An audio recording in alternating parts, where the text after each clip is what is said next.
खुदा जाने मैं क्या हूं, काफिर हूं या मोमिन हूं, खुदा जाने मैं क्या हूं, मैं बंदा हूं उनका जो है सुल्तान मदीना। नाग पंचमी त्योहार हिंदू भाइयों का है। मालवाला पैलेस में जब 11 रबीउल अव्वल आती तो उसको चरागों से रोशन करते किशन प्रसाद। ये मोहब्बत थी। और फिर उसके बाद मेरे अजीज दोस्तों और बुजुर्गों, आप ये भी जानते हैं कि 1911 में निजाम ने फांसी की सजा खत्म कर दी। 1911 में कैपिटल पनिशमेंट नहीं था। निजाम कॉलेज किसने बनाया? इमदादुल मुल्क ने। उसके प्रिंसिपल कौन थे? उसके प्रिंसिपल थे डॉक्टर अघोरानाथ चट्टोपाध्याय। ये कौन थे? सरोजनी नायडू के वालिद थे। सरोजनी नायडू हैदराबाद की अजीम मुजाहिद आजादी थी। लंदन को पढ़ने के लिए गई तो निजाम ने फरमान जारी किया कि लो स्कॉलरशिप लो। निजाम ने अंबेडकर से कहा था कि आप आकर यहां के जज बनो। बास जगह लिखा गया कि निजाम ने अंबेडकर के इंस्टीट्यूट को जमीन भी दी। वो देखना पड़ेगा, शायद जो लोग जो जानते हैं वो बता सकेंगे। मेरे अजीज दोस्तों और बुजुर्गों, ये हकीकत है। ये तारीख को कोई नहीं बदल सकता, कोई नहीं बदल सकता तारीख को। मगर जो तारीख में हुआ कि भारत का हिस्सा हैदराबाद बना, तो याद रखो हैदराबाद के बगैर भारत अधूरा है और हैदराबाद भारत के बगैर अधूरा है। ये चीज समझने की जरूरत है। अब हम कब मुखालिफ थे? नहीं, जब 17 सितंबर नहीं, मंजलिस बोलती नहीं मनाना, हम नहीं मनाना। अरे तुम थे का बाबा, तुम तो चूहे की बिल में छुपे हुए थे, सांप की बिल में। हम जब भी थे, आज भी और कल भी रहेंगे। सन 57 की जंग आजादी में आरएसएस नहीं थी, बीजेपी नहीं थी। 47 में मुल्क आजाद हुआ, कुछ भी नहीं। 48 में पुलिस एक्शन हुआ, कुछ भी नहीं। मगर अब इन्हों बागड़े पलान आके नहीं, मैं वफादार नहीं। देख लिए झलक आज की। आप लोग थके, मजा आया? सुन लो। अच्छा, एक सवाल का जवाब दो। क्या आप तमाम लोग खुश नहीं हैं कि हैदराबाद भारत का हिस्सा बना? ये जोर से बोलो, बहरे हैं हम लोग। और जोर से नारा लगा के बोलो, भारत भारत। शायद पहुंच गए होंगी दीवानों घरों को। कुछ सुनाई नहीं देता उन लोगों को। खाली व्हाट्सएप यूनिवर्सिटी के मारे जो आ गया व्हाट्सएप में पढ़ लेते। मेरे अजीज दोस्तों और बुजुर्गों, हमारा हम क्या बोलते हैं कि जब तारीख है, तारीख में यह भी हुआ, तारीख में यह भी हुआ। कितने बजे अज़ान है? 5 बजे से पहले खत्म करेंगे। तारीख में यह भी हुआ कि जब मुल्क आजाद हो गया तो निजाम ने बहुत बड़ी गलती की। 7वें निजाम ने गलती की, बल्कि मैं तो कहूंगा कि 7वें निजाम ने हिमाकत की। निजाम के साथ वॉल्टर माउंटन ने गद्दारी की और उनके साथ जो उनकी काउंसिल के मिनिस्टर थे, उन तमाम ने गलत मशवरे किए।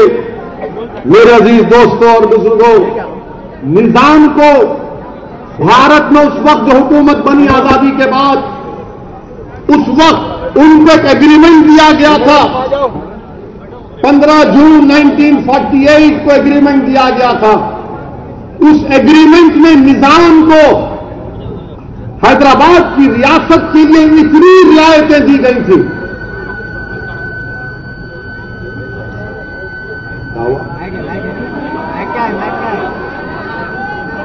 सीटी बजा रहे हो। इतनी रियायतें दी गई थी कि माहिरीन लिखते हैं कि कश्मीरियों को 370 से ज्यादा रियायतें निजाम को दी गई थी। उस 15 जून 1948 के फाइनल ड्राफ्ट में निजाम उसको कबूल नहीं किए। मैं हिस्ट्री का तालिब इल्म हूं, मैं कई माहिरीन से पूछा कि निजाम क्यों कबूल नहीं किया उसको। 15 जून 1948 को जो फाइनल ड्राफ्ट एग्रीमेंट दिया गया था, निजाम पीछे हट गए उससे। अगर वो एग्रीमेंट ले लेते निजाम तो पुलिस एक्शन नहीं होता था, ऑपरेशन पोलो नहीं होता था, मगर निजाम को सब्ज बाग दिखाया गया। उसमें कासिम रजवी ने भी सब्ज बाग दिखाया, वॉल्टर माउंटन ने भी दिखाया, निजाम के जो वजीर थे उन तमाम ने सब्ज बाग दिखाया। बल्कि मैं तारीख में पढ़ा हूं कि माउंट बैटन देहरादून जाकर उस वक्त के डिप्टी प्राइम मिनिस्टर से मुलाकात करके ड्राफ्ट बताए और कहा कि इसको कबूल कर लो। तो डिप्टी प्राइम मिनिस्टर कबूल किए, मगर निजाम मुकर गए उससे, बोले नहीं इसमें और 3 चीजें इजाफा करो। आपको मालूम निजाम को कोई मशवरा दिया था कि आप गोवा को खरीद लो, गोवा को खरीद लो। तो उस वक्त के अंग्रेजों के वायसराय ने कहा तुम गोवा तुम्हारे को पुर्तगाली के पास है, वो नहीं बेचेंगे। तो किसी ने कहा नहीं हम उनको समझा लेंगे, जैसा अपने पास होता ना, आप फिक्र मत करो हम समझा लेते, उसको मैं समझता ही नहीं। फिक्र मत करो मैं समझा लेता हूं, उन्हें समझता ही नहीं। तो पुर्तगाली, तो उस वक्त के वायसराय ने एक कागज पर उतार कर बताया ये हैदराबाद रियासत है और यहां गोवा है, इतने बीच में आपको भारत के इलाके से जाना पड़ेगा, आपको कहां परमिशन मिलेगा। इस तरह की बातें होती थी कि गोवा खरीद लेंगे। और आपको मालूम हैदराबाद में पुलिस एक्शन का जिम्मेदार बहुत से लोग हैं, जिसमें जिना भी शामिल है, मोहम्मद अली जिना ने, बल्कि मोहम्मद अली जिना को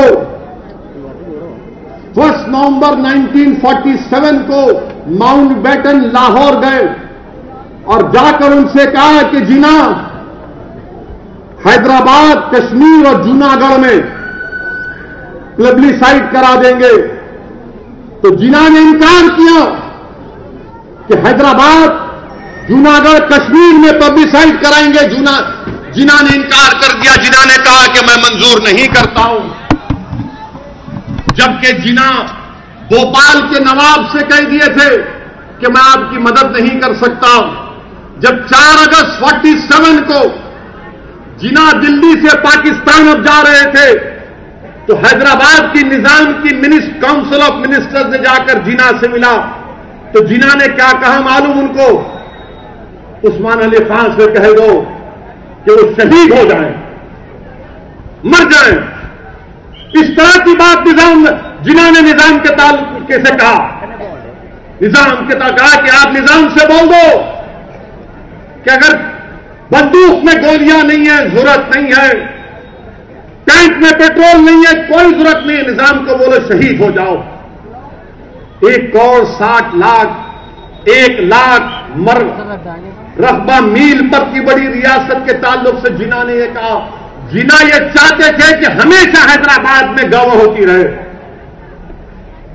ये तारीख आपको बता रहा हूं ताकि आपको मालूम हो सके मेरे अजीज दोस्तों और बुजुर्गों। फिर उसके बाद क्या हुआ? 17 सितंबर को पुलिस एक्शन हुआ। और पुलिस एक्शन जब हुआ, पुलिस एक्शन में तबाही और बर्बादी, लूटम लाट, औरतों की अस्मत रेजी, बौलियां भर गई थी औरतों की लाशों से। तो पंडित नेहरू वजीर आजम थे, उन्होंने गवर्नमेंट ऑफ इंडिया ने पंडित सुंदर लाल की एक कमेटी को भिजाया कि हैदराबाद जाओ और जाकर मालूम करो कि क्या हालात हैं, क्या वाकयात हैं। तो पंडित सुंदरलाल के साथ काजी अब्दुल गफ्फार भी थे। वो हैदराबाद को आए। कब आए हैदराबाद को? हैदराबाद को आए 29 नवंबर 1948 को। 21 दिसंबर तक हैदराबाद की रियासत में रहे। 16 जिलों में से 9 जिलों में उन्हें दौरा किया। 7 डिस्ट्रिक्ट हेडक्वार्टर पर गए, 21 शहर में गए, 23 गांव में गए और रिपोर्ट बनाकर पंडित सुंदरलाल ने लिख कर दिया नेहरू को, मरकजी हुकूमत को, कि हैदराबाद में 40,000 लोगों का कत्लेआम हुआ।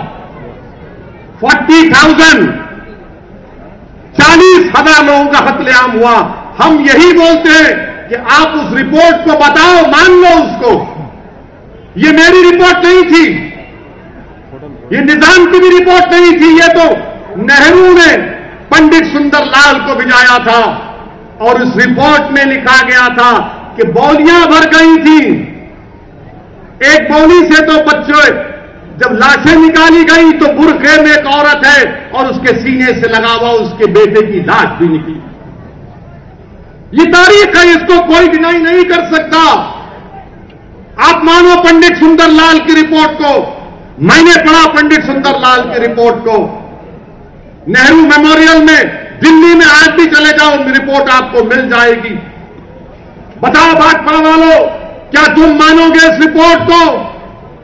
ये रिपोर्ट उस वक्त हैदराबाद में ये तमाम मुखालिफिन बोलेंगे नहीं नहीं, ये रिपोर्ट गलत है। हैदराबाद में कोई बाहर का आदमी नहीं आ सकता था क्योंकि मिलिट्री थी। कैसे अंदर आ गए पंडित सुंदरलाल? उनको स्पेशल परमिशन मिला। मिलिट्री के जनरल जैन चौधरी थे, चौधरी साहब थे, उन्होंने उनके साथ दौरा किया। वो रिपोर्ट है आज भी, मगर तुम नौजवान पढ़ते नहीं हो। जब से ये सेल फोन आया, लाइब्रेरियां और किताबें वीरान पड़ चुकी हैं। तुमको सिर्फ सेल फोन पे टिकटॉक से, इंस्टाग्राम से मोहब्बत है नौजवानों, तुमको तारीख पढ़ने से मोहब्बत नहीं है। तारीख पढ़ो नौजवानों, मुस्तकबिल तुम्हारा रहने वाला है। पंडित सुंदरलाल की रिपोर्ट में ये सब बातें लिखी गई। अच्छा, फिर ये बोलते नहीं रिपोर्ट झूठ है, रिपोर्ट सच है। और रिपोर्ट की सच्चाई की एक बात आपके सामने पढ़ के सुनाता हूं, सुन लो आप। किसने कहा था ये देख लो आप। नेहरू ने, मैं अंग्रेजी में पढ़ रहा हूं, नेहरू ने चौधरी को 27 दिसंबर 1948 को लिखा। अब जिसको अंग्रेजी आती जरा समझ जाइए, मैं मुख्तसर से तर्जुमा कर दूंगा। नेहरू ने लिखा कि Hyderabad is a big and ticklish problem by itself. It becomes even more important from it are all it becomes even more important from it are all India implications and even some international implications. It has become the touchstone of our treatment of the minorities, more especially the Muslims. Whatever the facts might be, there can be no doubt that Muslims not only in Hyderabad but outside believe that the Hindus of Hyderabad or some of them have behaved very badly towards the Muslims after the surrender. The Muslims of Hyderabad are completely down and out. To some extent, this is inevitable because they suddenly lost the dominating position they had. They cannot get back, but it is highly desirable from the larger point of view to treat them as generously as possible and to make them feel that they have a definite place in the scheme of things. The solution of our minority problem largely depends upon the issue in Hyderabad. फिर नेहरू आगे लिखते हैं, for various reasons, Hyderabad has had a particular place in the Middle Eastern countries. This was partly due to certain benefaction that the Nizam's government used to give. For this and other reasons, these Middle Eastern countries took a great deal of interest in Hyderabad. Even other countries in Europe and in America have taken a keen interest. We function thus in Hyderabad on the world stage, and the whole question of our treatment of minorities is the issue. Pakistan, of course, will make the most of anything it can get hold of against us. फिर आगे नेहरू ने लिखा, a very large number of Muslims in Hyderabad depended on government employment. If they find that this is close to them, they will despair and probably take to communist methods. फिर नेहरू आगे लिखते हैं, अब ये बड़ा इंपॉर्टेंट है और मैं उम्मीद करता हूं कि अमित शाह और नरेंद्र मोदी तक ये बात पहुंचेगी कि नेहरू ने क्या कहा। नेहरू ने कहा कि my own impression is that much of the trouble in Hyderabad on the part of Hindus was due to the Arya Samaj elements as well as certain RSS elements. The Arya Samaj in Hyderabad has been for many past years a very troublesome body and has done a lot of mischief. The Hindu Mahasabha also, as usually functioning from Maharashtra, has done the same in past years and added to the political and communal difficulties. These elements will no doubt try their best in the present circumstances to carry on their old ways, but with added vigor. This should be watched carefully. I gather an impression, how far it is correct I do not know, that the retaliation or whatever it was against the Muslims took place far more in certain areas which had relatively suffered less from the Razakar atrocities. If this is true, this leads me to think that the special elements from inside Hyderabad or outside were largely responsible for their misdeeds. ये कहां पर बोला नेहरू ने? SWJN volume 9 page number 275 276। ये नेहरू ने कहा। ये बोलते, अच्छा फिर ये सबके सब बोलते हैं कि मुसलमान पुलिस सेक्शन से पहले मुसलमानों में रजाकारों ने भी हिंदुओं पर जुल्म किया और हिंदू भाइयों की तरफ से भी मुसलमानों पर जुल्म हुआ। ये कोई इनकार नहीं कर सकता, ये तारीख का हिस्सा है। पंडित सुंदरलाल की रिपोर्ट से कह रहा हूं मैं, अगर बयान करूंगा, पंडित सुंदरलाल की रिपोर्ट पढ़ूंगा तो तुम यहां से रोते हुए नहीं जाओगे, हिचकियां लेकर जाओगे अपने घरों को। अगर मैं पंडित सुंदरलाल की रिपोर्ट की 2 पैराग्राफ पढ़ूंगा तो पूरा मजमा हिचकियां लेकर अपने घरों को जाएगा। मगर मैं तुमको रुलाना नहीं चाहता, क्योंकि मैं तुमको उम्मीद देना चाह रहा हूं कि हैदराबाद भारत का हिस्सा बना, वो हमारे लिए फख्र का और हमारे लिए खुशी की मिसाल है। हम उस खुशी को बरकरार रखेंगे। इसीलिए हम कहते हैं कि पंडित सुंदरलाल की रिपोर्ट को पढ़ो। और पंडित सुंदरलाल की रिपोर्ट ने यह भी कहा कि हिंदुओं ने मुसलमानों को बचाया, हिंदुओं ने मुसलमानों को बचाया, अपने गांवों में घरों में रखा।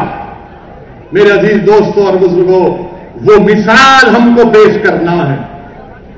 और यह भी मालूम हुआ कि शोलापुर में जमीन थी, दुर्रा लोगों ने दलितों की जमीन छीन ली, उन पर जुल्म किया। बताओ कौन थे वो लोग? वो दुर्रा लोग कौन थे? बोलो मेरे को। आपको मालूम मेरे अजीज दोस्तों और बुजुर्गों, उस जमाने में बल्कि जब एक तारीखी चीज मैं भूल गया, आपको बताऊंगा, जब निजाम हुकूमत हिंद से बात कर रहे थे तो जमात इस्लामी के बानी मौला अबुल आला मौदूदी ने एक खत लिखा कासिम रजवी को। 25 दिसंबर 1947 को मौला अबुल आला मौदूदी ने पाकिस्तान से खत लिखा कासिम रजवी को और कहा कि अगर मिलिट्री कन्फ्रंटेशन होगा कासिम रजवी, तो सबसे ज्यादा नुकसान मुसलमानों का होगा। मौला मौदूदी ने अपने खत में लिखा कि एग्रीमेंट करो, हुकूक हासिल करो मुसलमानों के लिए, तालीमी समाजी उनके तहफ्फुज़ के लिए एग्रीमेंट करो। मगर कासिम रजवी तैयार नहीं थे। कासिम रजवी पे जुनून चढ़ चुका था। कासिम रजवी ने तकरीर करके कहा कि मैं दिल्ली के लाल किले पर सल्तने आसिफ जाही का झंडा लहराऊंगा। ये कोई बात है? एबीपी माझा, उघडा डोळे बघा नीट।